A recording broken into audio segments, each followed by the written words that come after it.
Hello my dear friends, you're on the Military Summary channel, and this short video we're going to discuss the most important events that took place during the previous night at the local time.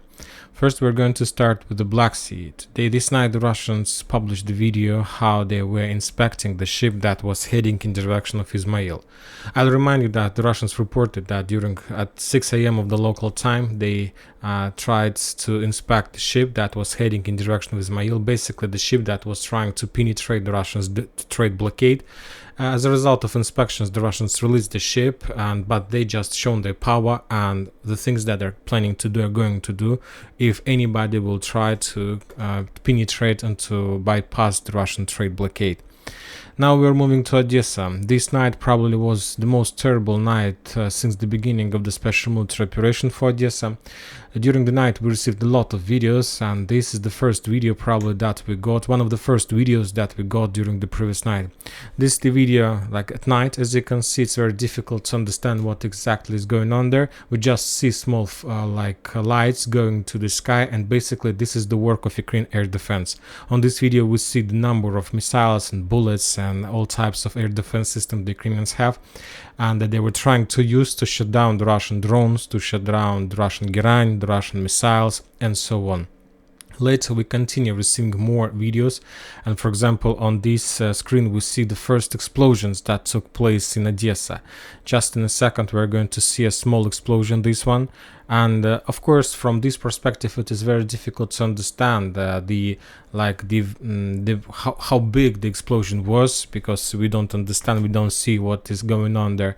But later we got another very interesting video that was made by some civilian in the city. He says that there is explosion, and after that more explosions start arriving right in front of his house. The Russians were bombing and attacking the settlement heavily.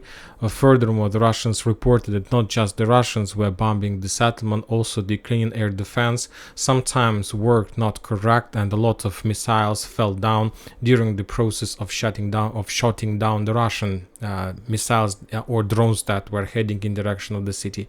As you can see, a lot of explosions, probably a lot of ammo depots, warehouses, accumulation of Ukrainian forces were damaged during the previous night. Furthermore, later we got another video at night of a fire at one mall. There is like a big mall in Ukraine that probably were people, and of course this mall had a lot of warehouses, and probably the Ukrainians were keeping some drones or parts for the drones inside of that mall. And as you can see, the result of one of the strikes, a complete destroy of a very big territory in the center of Odessa. This morning we got the first video confirmation of Russian results during the daylight. We see the results of explosions, we see the results of fire.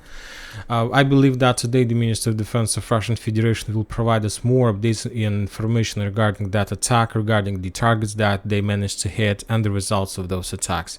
Now we are moving further to Kherson district, and the sources are saying, at least the Russian sources, without any video or photo confirmation, start talking that as a result of counter-offensive operation they managed to force the Ukrainians to step back, and the Russians reported that they managed to redeploy their artillery system in this area to bring some reserves and reinforcements. And as we discussed in the previous video, the only possible solution for the Russians or the Ukrainians to develop this bridgehead, and for the Russians to force the Ukrainians to step back, is artillery duels, and the side who wins these artillery duels will be able to let's say to solve the issue or to develop the bridgehead in the vicinity of Kazachye Lagery. And the Russians reported that they managed to bring reinforcements, reserves, artillery reserves, and to suppress Ukrainian artillery reserves on Ukrainian bank of the river. And after that, as a result of local offensive storming operation in that area, the Russians managed to clear this territory and to return control over this small salient, over this small sector on the Russian side of Dnieper River. But the only thing I must add, is that this piece of information we got just via text messages, no video, no photo confirmation of that. During the day, the Russians published a lot of videos from inside of Kazachye Lagery, but not from the bank of the river on the west of that settlement. Also, the Russians published another video how they continue attacking and bombing with drones the Ukrainian positions on the Antonov Bridge. So as you can see, the battle of this area still continues, but this video was made on the Ukrainian side of Antonov Bridge, not on the Russian one. And now we're moving further, and we have more updates from Orekhov frontline, from Bradley Square. Today the Russians published the video how they managed to discover the Ukrainian artillery position, and as a result of counter-artillery duels, the Russians destroyed the Ukrainian howitzer that the Ukrainians were trying to hide among the forest lines on the north of Mala-Takmachka. And the Russians published more videos of yesterday clashes and drone strikes against the Ukrainian forces in the area of Bradley Square. The Ukrainian infantry were trying to run to hide among these trenches, among these probably just regular lines, and the Russians were attacking them with drones. On this video we see how the Russians were trying to get the Ukrainian armored vehicle that probably was trying to evacuate some wounded soldiers or just infantry, or probably maybe this armored vehicle brought infantry before. The Russians managed to got that personal carrier and to attack this personal carrier behind and basically to destroy.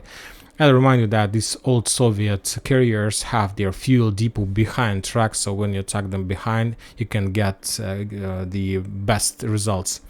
Now we are moving probably the most interesting part of the combat line to the Vremivka tactical bridgehead. To be more precise, we're going to talk about Urozhaine. If you remember, yesterday we discussed that some sources were saying that the Russians started to withdraw their positions and retreat from the settlement. Some sources were saying that the Russians still continue fighting and they're making some counterattacks. And I gave you my own opinion that that was a special operation, and the Russians were making evacuation from the settlement, and all those updates regarding the counterattacks and continuing control over the central part was just a special operation to allow the Russians to evacuate from the settlement with the minimal losses. And today at morning we continue receiving updates. For example, today at 9 a.m. of the local time, we got the update that the Ukrainians completed the evacuation of this settlement, that the Marines of 14th Brigade were some kind of rearguard forces in that area that were defending and protecting the withdrawing Russian forces. And basically by now the Russians have completely left Urozhaine in direction of the two settlements, Zavitno-Bazhanye, and in direction of the settlement like Staromlynovka. So these two settlements is the next wave of defense line in this area.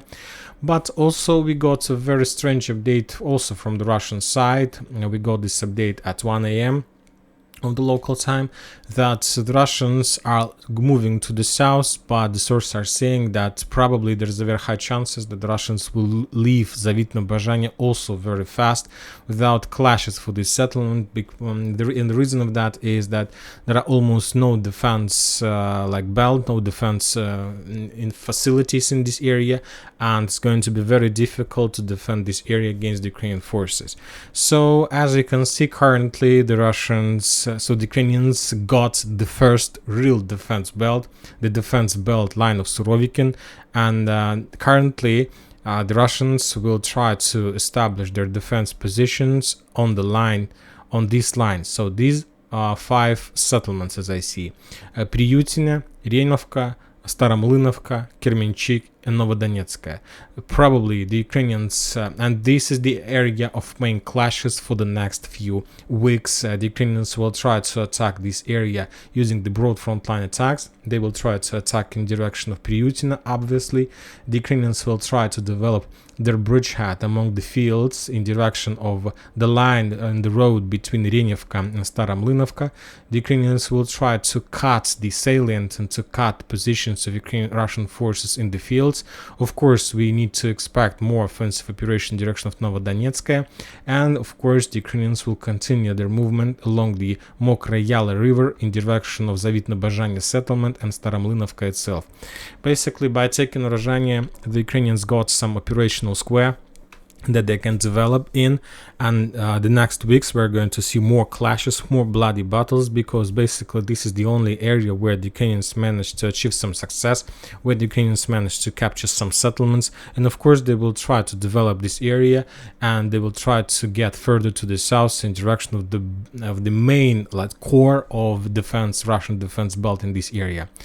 The Russians will try to, of course, the main thing they need to hold is Priyutina, this settlement. The Russians will try to hold their positions in Kremenchuk, and of course the Russians will continue clashes for the Staromlynovka-Zavitno-Bazhanya settlement.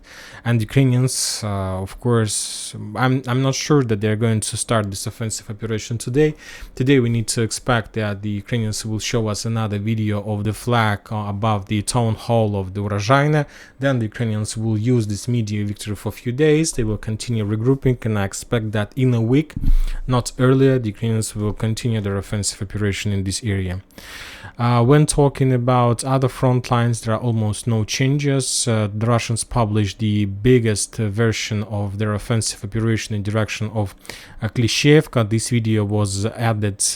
This video includes also the video of landing of Russian troopers in the vicinity of Ivanovska, so just a bigger video. And as soon as the Russians managed to redeploy their tank forces, the tank reserves, the Ukrainians also started publishing the videos how they were attacking and bombing the Russian tanks that were recently redeployed in this area to support the Russian counteroffensive. For example, in this video we see how the Ukrainians managed to discover the Russian T-80 tank, and as a result of drone strike that tank was damaged and probably destroyed later. After a few weeks of a small operational pause, we start receiving more drone videos from 10th Mountain Assault Brigade. If you remember, around 2 weeks we haven't received nothing from this brigade in the area of Seversk Bridgehead, and after 2 weeks, probably during the previous months, they have spent all drones they have as during the clashes with the Russian forces in Berestova Bridgehead, and today the Ukrainians, probably this brigade, got some supply with drones, and currently they start publishing more videos of attacks against the Russian positions, which also confirms the positions of the Russian forces along these railways. When talking about Tarskoye salient, we haven't received nothing during the previous night, and we got a very interesting update from Kupinsk front line. And the thing is that, for example, we got the video how the Russians managed to discover and destroy the Ukrainian positions in the vicinity of Kupinsk. On this episode, we see how the Russians destroyed the Ukrainian Paladin M109.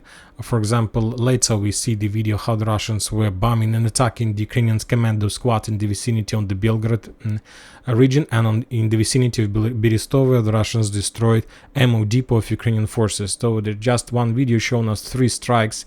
The first one took place in Kupinsk, the second one on the border with Belgorod, and the third one took place in the vicinity of Berestova. But these are not the most important updates. The most important updates is coming from Sinkovka.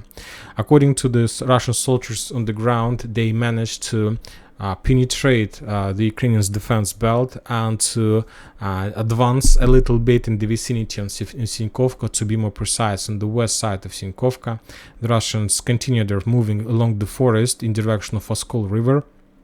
And as a result of that movement, they managed to capture additional checkpoints and the strongholds in this area. So this is the movement of the Russian forces. And also the Russians reported that as a result of fierce fightings, they managed to enter the outskirts of Petropavlovka. So this is probably the most important update. This is the Petropavlovka. That source on the ground haven't provided us details about which outskirts of Petropavlovka the Russians managed to enter in, but as I understand, according to the map and according to the progress we had, the Russians were moving along the fields, and they basically entered this small outskirts, this small part of Petropavlovka, and basically the Russians launched their offensive operation in the side of that settlement. So as you can see from this configuration of the front line, we see that the Russians basically are not planning to enter Sinkovka itself, probably because of the fact that this area, this settlement, is turned into a very powerful fortification. Basically the Russians are trying to encircle this area by attacking along the railways and the forest lines on the west of that settlement, and in direction of Petropavlovka outskirts on the southeast side. So this is the situation, and line, we see that the Russians have almost established some kind of operational encirclement over the settlement, so we expect more updates from this area, and probably we're going to receive something from today, because the Russians need to break the media loose of Urozhaine by some progress on some other front line, and I expect that this progress we're going to receive exactly on the Kupiansk front line. And that's it. This is not the end. And also the Russians published another very interesting video of a convoy of additional reinforcements of Grad system. As you can see, significant number of artillery system, newly created or upgraded or modernized artillery systems, are heading to the combat line, to the front line, probably in Kupiansk direction. And now that's it for the short video. Military Summary channel reminds we condemn any violence in the world. Thank you for watching. Subscribe to my channel, put your likes, join my Patreon, and have a good day. Bye bye.